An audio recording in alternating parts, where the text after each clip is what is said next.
अस्सलाम वालेकुम मेरे दोस्तों, सजनों और भेलियो। मैं हूं इजहार अहमद और वेलकम करता हूं आपको किचन गार्डनिंग चैनल पर। और उम्मीद भी रखता हूं कि आप सब लोग खैरियत से होंगे, फिटफाट होंगे, अच्छे से कामों में खूब अच्छे से बिजी होंगे। कुछ गार्डन की अपडेट देनी थी आपको, क्योंकि आप लोग कह रहे थे हमें सीडलिंग का रिजल्ट दिखाइए जो आपने ओनली ट्रे के अंदर और मिट्टी के अंदर की है।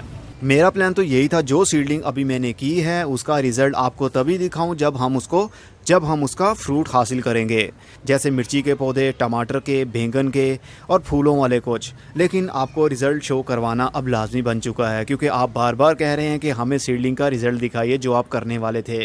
तो बहुत सी सीडलिंग मेरी शुरू हो चुकी है और अभी आप देख सकते हैं, अभी दिखाता हूँ आपको। सबसे पहले मौसम के ऊपर बात कर लेते हैं। सीडलिंग करने से पहले मौसम के ऊपर बहुत ही ख्याल रखा जाता है। अपने लोकल वेदर के ऊपर नज़र रखा करें। क्या कल बारिश तो नहीं होने वाली, या कल या परसों बारिश तो नहीं होने वाली। अगर होने वाली है तो पहले से ही सीडलिंग को ऐसी जगह पर रख दे जहाँ पर बारिश ना आती हो, क्योंकि जब डायरेक्ट बारिश आने लगेगी मिट्टी के ऊपर तो सीड अपनी जगह से हिल जाएंगे और सीड की जर्मिनेशन में प्रॉब्लम होगी। मैं ऐसी बातों को बहुत ही सीरियसली लेता हूँ, क्योंकि ये हमारी मेहनत होती है। अगर हमारी मेहनत के ऊपर पानी फिर जाए तो आप समझ सकते हैं कि कितना दुख होता है, बुरा लगता है। और उसके बाद बात कर लेते हैं, इस बार मैं नए गमले भी लेकर आया हूँ। जिस तरह के ये आपको दिख रहे हैं, ये बहुत ही खूबसूरत प्लास्टिक के गमले हैं जिनको चेन से हैंग किया गया है। इनका हैंगर चेन का है जो कि देखने पर काफ़ी खूबसूरत लगता है।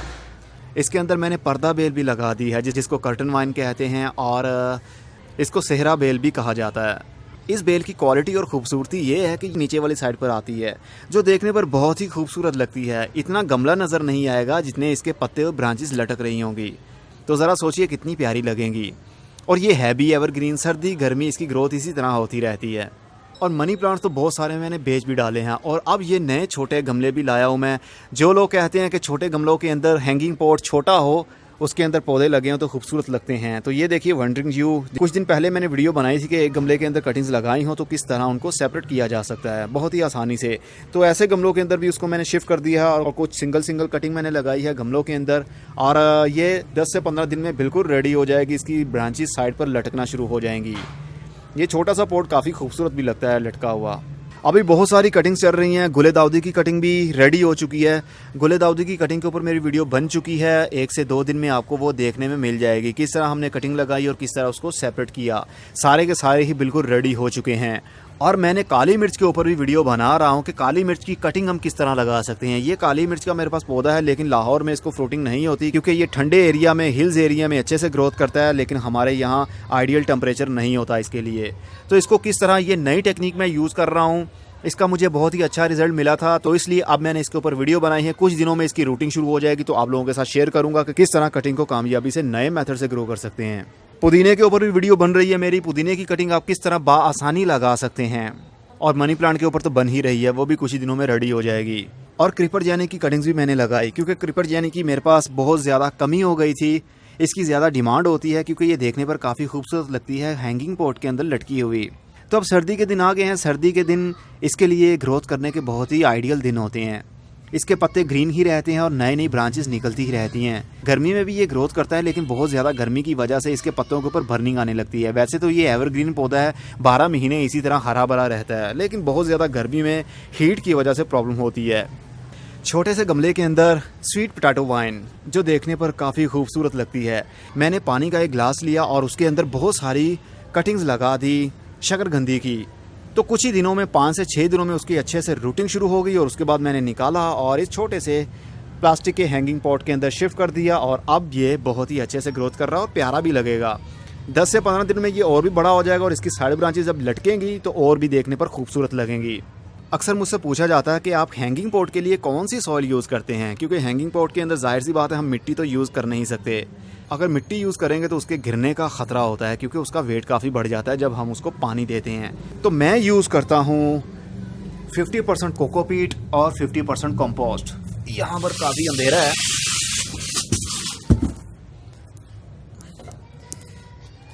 ये है 50% कोकोपीट और 50% कंपोस्ट। इसका मिक्सर बनाता हूँ, मिक्स करता हूँ और उसके बाद में इसको हैंगिंग पॉट के अंदर भर लेता हूँ। लेकिन एक चीज़ के ऊपर मैं बहुत ही ज़्यादा ध्यान देता हूँ। जो हमें मोटे मोटे स्टोन टाइप दिखते हैं, चाहे वो कोकोपीट के हों या फिर कंपोस्ट के हों, उसको मैं बिल्कुल बारीक नहीं करता। उसकी एक रीज़न है, क्योंकि कोकोपीट और कंपोस्ट दोनों के अंदर जब पानी दे दिया जाए तो जल्दी ये ड्राई नहीं होती। इसलिए ड्रेनेज सिस्टम अच्छा बना रहे, जो मोटे पत्थर टाइप होते हैं उनको मैं बारीक करता ही नहीं हूँ, ताकि हम जितना पानी दें एक्स्ट्रा पानी फ़ौरन नीचे से ड्रेन हो जाए ड्रेनेज होल से। अगर ये सब कुछ बारीक करके हम डालेंगे तो सोइल कॉम्पैक्ट हो जाएगी और पानी जल्दी ड्राई नहीं हो पाएगा। इसलिए जितने भी स्टोन आपको कंपोस्ट में या कोकोपीट में दिखते हैं उसको बहुत ज़्यादा बारीक मत किया करें, इसी तरह गमलों के अंदर भर दिया करें ताकि ड्रेनेज सिस्टम अच्छा बना रहे। और ये देखिए साइप्रस प्लांट की ग्रोथ अब शुरू हो चुकी है, नई नई ऊपर से ब्रांचेस निकल रही हैं। कितना अच्छा रिजल्ट मिला हमें। और इसको ग्रो करने का एक नया तरीका भी मैं उसके ऊपर मेरी वीडियो बन रही है कि पानी के अंदर हम किस तरह छतरियों को डालकर इसकी रूटिंग और शूटिंग शुरू करवा सकते हैं। इसके ऊपर भी वीडियो बन रही है, जल्दी ही कंप्लीट होगी तो आपको देखने में मिलेगी। हैंगिंग पॉट्स एक ऐसी आइटम होती है अपने गार्डन में जो देखने पर काफ़ी खूबसूरत लगती है। अगर वही आइटम प्रोफेशनली आप यूज़ करें, मतलब कि जो प्रोडक्ट गार्डनिंग के लिए बनी है, जो गमले गार्डनिंग के लिए बने हैं वही यूज़ किए जाएं तो ज़्यादा अच्छा रहता है, क्योंकि उसका ड्रेनेज सिस्टम, हैंगिंग सिस्टम, मिट्टी की कैपेसिटी कितनी होनी चाहिए, ये सभी कुछ गार्डनिंग प्रोडक्ट में ध्यान रखा जाता है जब इसको बनाया जाता है। तो ये चीज़ें देखने पर भी काफ़ी खूबसूरत लगती हैं और मजबूती भी इनके अंदर होती है।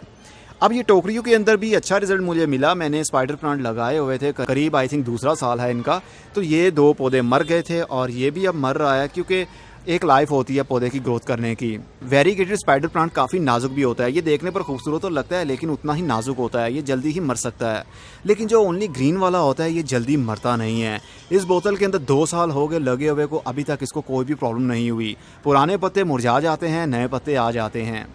लेकिन गार्डनिंग प्रोडक्ट आप यूज़ करते हैं तो उसका यूज़ सबसे आसान रहता है, संभालने में काफ़ी आसानी होती है उसको।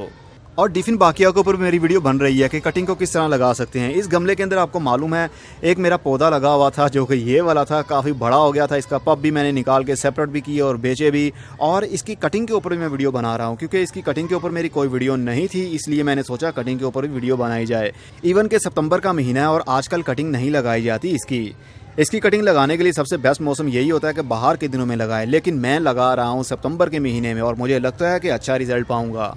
इसको मैंने ऊपर से काट दिया और नीचे वाला जो रूट एरिया है वो वैसे का वैसे ही है, यहीं से भी शूटिंग शुरू होगी। और ये जो हमने पौधा लगाया है इसके बड़े बड़े पत्ते भी मैंने नहीं काटे, कटिंग के पत्ते काट दिए जाते हैं लेकिन मैंने नहीं काटे। मैं देखना चाहता हूँ क्या रिजल्ट मिलता है।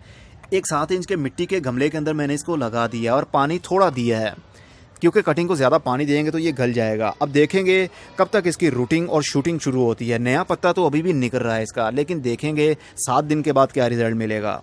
सेंचेजिया की कटिंग लगाने का बहुत ही आसान तरीका ये है। सेंचेजिया की कटिंग लीजिए। सेंचेजिया किधर गया? ये रहा सेंचेजिया का प्लांट। इसकी कटिंग को लीजिए और मिट्टी के गमले के अंदर लगाइए। मिट्टी भरिए, मिट्टी बिल्कुल ड्राई होनी चाहिए, उसके अंदर मॉइस्चर नहीं होना चाहिए। गमले के अंदर, मिट्टी के गमले के अंदर मिट्टी भरिए बिल्कुल खुश्क हो और उसके अंदर कटिंग लगाइए। और उसके बाद उन गमलों को किसी ट्रे में रखकर ट्रे में पानी भर दें। ये टेक्निक यूज़ करने से बहुत ही अच्छा रिजल्ट मिलता है। ये देखिए बिल्कुल ही छोटी सी मैंने टाइनी सी कटिंग लगाई थी, लेकिन इसकी भी ग्रोथ अब शुरू हो रही है। बहुत जल्द इसकी रूटिंग भी शुरू हो जाएगी। तो ये टेक्निक बहुत ही कमाल से ग्रोथ बढ़ाएगी आपकी पौधों की, मतलब आपके कटिंग्स की। जैसे जैसे दिन गुजरते जाते हैं हम भी एक्सपर्ट होते जाते हैं, हमें भी पता चलता रहता है कि नई टेक्निक क्या यूज़ करनी चाहिए और किससे हमें अच्छा रिजल्ट मिलेगा। क्योंकि जैसे जैसे इंसान सीखता है वैसे वैसे ही उसके नॉलेज में इजाफा होता है। तो मेरा भी हिसाब कुछ यूं ही है। और कड़ी पत्ता के ऊपर बहुत से लोगों ने कहा था कि आपके कड़ी पत्ता मर चुके होंगे अब तक, तो ये देखिए एक भी पौधा अभी तक मरा नहीं है, बल्कि उनके पत्ते भी नहीं झड़े। ये देखिए ये सारे के सारे वही पौधे हैं जो हमने शिफ्ट किए थे। थोड़ा सा स्ट्रेस में हैं पौधे, लेकिन मैंने मॉइस्चर इनके अंदर से ख़त्म होने ही नहीं दिया। जब मैं इनका मॉइस्चर ख़त्म होने दूंगा तो प्रॉब्लम होगी इन पौधों को। इवन के जिस महीने में मैंने किए ये मौसम नहीं था इनको रिपोर्ट करने का, लेकिन मैंने किया और मैं अच्छा रिजल्ट भी पा रहा हूँ। ये थोड़ा सा स्ट्रेस में है लेकिन इसकी ग्रोथ भी हो रही है। अभी नीचे वाले इसके कुछ पत्ते झड़ गए थे लेकिन उसकी कोई बात नहीं है, ऊपर से ग्रोथ तो हो रही है। बहुत जल्द ये स्टेबल हो जाएंगे, इनकी रूटिंग अच्छे तरीके से इसी गमलों के अंदर सेटल हो जाएंगी, उसके बाद ग्रोथ भी शुरू हो जाएगी। चलिए अब आपको दिखाता हूँ सीडलिंग का क्या रिजल्ट मिल रहा है। सबसे पहले तो ये देखिए जीरे के पौधे। जीरे के मैंने बीज लगाए थे और वो भी जर्मिनेट हो गए हैं। इसके ऊपर भी वीडियो बन रही है, जल्दी ही अपलोड करूँगा जब इनको ट्रांसप्लांट करूँगा। और मैं भी जब तक ये बड़े नहीं हो जाते वीडियो बनाता रहूँगा। बारिश से बचाने के लिए मैंने शुरू से ही सीडलिंग को इस जगह पर ग्रो किया, ताकि अगर बारिश आए तो मुझे एकदम से सारे गमले उठाने ना पड़े। तो यहाँ पर भी अच्छा रिजल्ट मिल रहा है। इवन के यहाँ पर शेडी एरिया है लेकिन ग्रोथ हो रही है। टमाटर की सीडलिंग मैंने की है लेकिन अभी इसको 4 दिन हुए हैं। 18 तारीख को मैंने सीडलिंग की थी, अभी तक एक भी बीज जर्मिनेट नहीं हुआ है। और चेरी टमाटो को भी 18 तारीख को की थी, लेकिन इसकी सीडलिंग शुरू हो चुकी है। बीज अब जर्मिनेट हो रहे हैं, बहुत जल्द ये बड़े होने वाले हैं। और बैंगन की मैंने की थी, उसकी भी ग्रोथ हो रही है। लेटस ग्रीन की, उसकी भी सारी की सारी सीडलिंग शुरू हो गई। और होली हक्स की मैंने की थी, उसकी भी हो गई सीडलिंग शुरू। ये फूल वाला पौधा होता है। और कोलियस की इसकी सीड की जर्मिनेशन भी शुरू हो चुकी है, लेकिन इसके सीड ज़्यादा नहीं थे, इसलिए ये स्पेस इन बीजों के लिए काफ़ी ज़्यादा थी। बीज थोड़े थे, इसलिए जर्मिनेशन भी थोड़ी ही शुरू हुई। कैप्सिकम की भी सीडलिंग शुरू हो चुकी है, मतलब शिमला मिर्च जो कि हरे वाली होती है, वो भी ग्रो हो रहे हैं। और कैलेंड्यूला सीड जो फूलों वाले होते हैं, वो भी जर्मिनेट हो गए हैं। और ये हंगेरियन हरी मिर्च है, इसकी सीडलिंग शुरू की थी 16 तारीख को सीडलिंग की थी, अभी तक इसकी सीडलिंग शुरू नहीं हुई है। मे बी कि ये लेट शुरू होती होगी। मोस्टली मैंने जितने भी सीड लगाए हैं अभी तक वो सारे के सारे जर्मिनेट हो रहे हैं। एक बार आपने नोट की होगी कि जितनी भी सीडलिंग आप देख रहे हैं, गमले की मिट्टी मॉइस्चर इनके अंदर मौजूद है, कंप्लीट ड्राई नहीं है और ना ही बहुत ज़्यादा पानी है इनके अंदर। अभी ये बैंगन वाली सीडलिंग के अंदर जो मिट्टी है वो काफ़ी गीली है, क्योंकि ट्रे के अंदर मैंने पानी भर दिया था। कल तो गर्मी थी, लेकिन आज रात से ही बारिश हो रही है, जिसकी वजह से हवा के अंदर हीट नहीं है और मिट्टी जल्दी ड्राई नहीं हो रही। लेकिन कोई बात नहीं, मिट्टी का गमला है तो एयरेशन सिस्टम बना रहता है, हवा इस मिट्टी के इन आउट हो सकती है, इसलिए कोई प्रॉब्लम की बात नहीं है। अभी कुछ और भी सीडलिंग करनी है मैंने, वो भी साथ साथ करूँगा। जैसे ही मौसम अच्छा होगा तो मैं सीडलिंग शुरू कर दूँगा। ये देखिए, ये भी गुले दाऊदी की ही कटिंग्स है जो मैंने लगाई हुई हैं, मतलब शिफ्ट कर दी हैं गमलों के अंदर। हाँ, आई थिंक ये वीडियो भी काफ़ी लंबी हो गई है, लेकिन कोई बात नहीं, आपको अपडेट मिल चुका है कि मैं क्या क्या कटिंग्स लगा रहा हूँ और क्या क्या सीडलिंग का रिजल्ट मिल रहा है हमें। सितंबर की आज 22 तारीख हो चुकी है, तो आप चाहें तो अभी से सीडलिंग शुरू कर सकते हैं, क्योंकि अब मौसम बहुत ही ज़बरदस्त है। टेम्परेचर भी आप देख सकते हैं 25 सेंटीग्रेड को अभी टच कर रहा है। अगर धूप निकली भी तो 30 सेंटीग्रेड से ऊपर नहीं जाएगा अब, जहाँ तक मुझे लगता है। तो ये राइट टाइम आ चुका है सीडलिंग करने का, आप सीडलिंग कर सकते हैं। और आपने नोट किया होगा, मैंने ओनली मिट्टी के अंदर ही सीडलिंग की है, कोई और कोकोपीट या पीटमोस यूज़ नहीं किया सीड को कवर करने के लिए। ओनली बालू मिट्टी के अंदर सीडलिंग की और मैं कामयाब रहा। अगर मैं कामयाब हो सकता हूँ तो आप क्यों नहीं। इसलिए जिन लोगों के पास पीटमोस, कोकोपीट इस टाइप की चीज़ें नहीं होती, तो वो ओनली मिट्टी के अंदर भी सीडलिंग कर सकते हैं। लेकिन सीडलिंग को जो सीड्स हैं वो बहुत ज़्यादा मिट्टी के अंदर दबाना नहीं है। अगर मिट्टी के अंदर बहुत ज़्यादा दबा देंगे तो सीड की जर्मिनेशन शुरू नहीं हो पाएगी और वो पड़ा पड़ा वहीं गल जाएगा। अब मैं चलता हूँ, खुदा हाफिज़, goodbye, see you and tata, और अपना बहुत सा ख्याल रखिएगा।